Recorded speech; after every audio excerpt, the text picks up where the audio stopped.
So following on from my previous video, you can see that Algo ended up tapping into the wavewire target, where I was tracking a WXY structure, and that Y wave target sits between 18.47 cents to 18.81 cents. And you can also see that the 200 DMA coincides with the wavewire target, and we ended up getting rejected, which then led to this move to the downside. And it looks like this move to the downside is made up of a WXY structure, where what we had forming was this being a W wave, this being the X wave, and this being the Y wave, where the Y wave ended up reaching 16.5 cents. So very quickly, what I'll do is check to see if that Y wave met the typical requirements.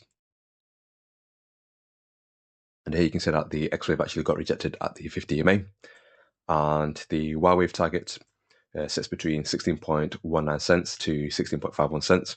And again, we ended up reaching 16.5 cents, and so we tapped into that range, meaning that this corrective move is now complete. And since then, we've seen that bounce to the upside, where we got rejected at the 50 EMA. And it also looks like this move is made up of a corrective move, where what we had was a WXY structure, with this being a W wave, this being the X wave, and this being a Y wave. And you can see that we ended up actually having a double bottom setup, where we ended up reaching 16.51 cents for the X wave. So again, I'll check to see if that Y wave met the typical requirements. And that Y wave would sit between 17.08 cents to 17.21 cents.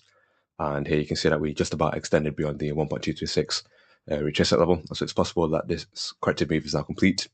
And then we are now in a retracement to the downside, where what we could have forming is a bigger WXY structure, with this being a W wave, this being an X wave, and this being a Y wave.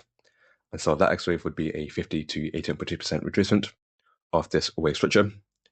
And so you can see that the 50% retracement level sits at 16.88 cents, and we ended up reaching 16.85 cents. And so it's possible that this corrective move is now complete, and then we see that bounce to the upside. And so for the sake of the video, I'll assume that the X wave is now complete and set out the Y wave target.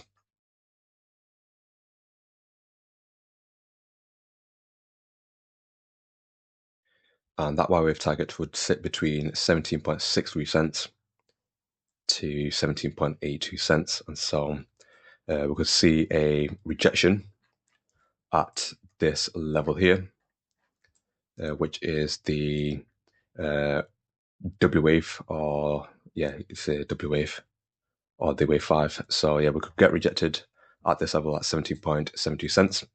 And then we could then see a deeper move to the downside, where we could actually break this weak low that's been signaled on Smart Money Concept at 16.5 cents. And we could go even deeper and actually go past this range that I set out previously.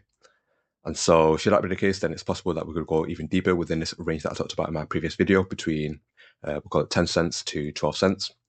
And this target is actually a Z-wave target, where I mentioned how it's possible that what we could have forming is a bigger WXYX Z structure. And that would be the bearish scenario.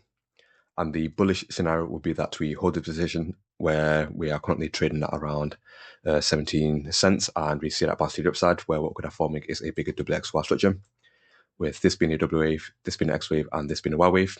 And that Y wave target will sit between, we'll call it 30 cents to 34 cents. So if I remove this and remove this, what you can see is on the stochastic RSI, you can see that the bulls still have the momentum, given that we are not yet within the overbought conditions. And so again, the next key target for me would be for Algo to tap into this range here. And you can see that it was possible that we could actually retest the 50 EMA and then get rejected and then see a bounce to the downside. But of course, the bullish scenario would be that we find support at that 50 EMA and then see a continuation to the upside, where we then potentially retest that 200 DMA. And if I go in the daily chart, you can see that we are within the oversold conditions. And so again, the bulls still have the momentum. And so, again, the ideal scenario would be that we ended up bottoming out at 16.5 cents, which actually aligns with the Z-wave target. And then we see that bounce to the upside, where we then see higher highs, where we then potentially even break this level at 25.95 cents. And then we'll tap into this range. And then we see even higher highs, where we then break this weak high that's been signaled on Smart Money Concept at around 62 cents. And then we see a continuation to the upside. And should that be the case, then it's possible that what we are forming is a bigger 5-wave move, and we could then potentially even retest this level at around $2.99. But of course, that's more a mid to long-term target as opposed to a short-term target, given the fact that we are slightly bearish, given what's going on globally with regards to what's taking place between Iran and Israel. And also yesterday we had the announcement from the Fed that announced that there's going to be a pause on the rates, and so it's not necessarily a bullish thing. And so, yeah, what we can't do is discount this scenario from playing out. And so it's possible that we could actually tap into this range and then we see a bounce to the upside in the weeks or months to come. And so, yeah, that's just my update on Algorand. Hopefully you found it useful. And if you did, then feel free to hit that like button.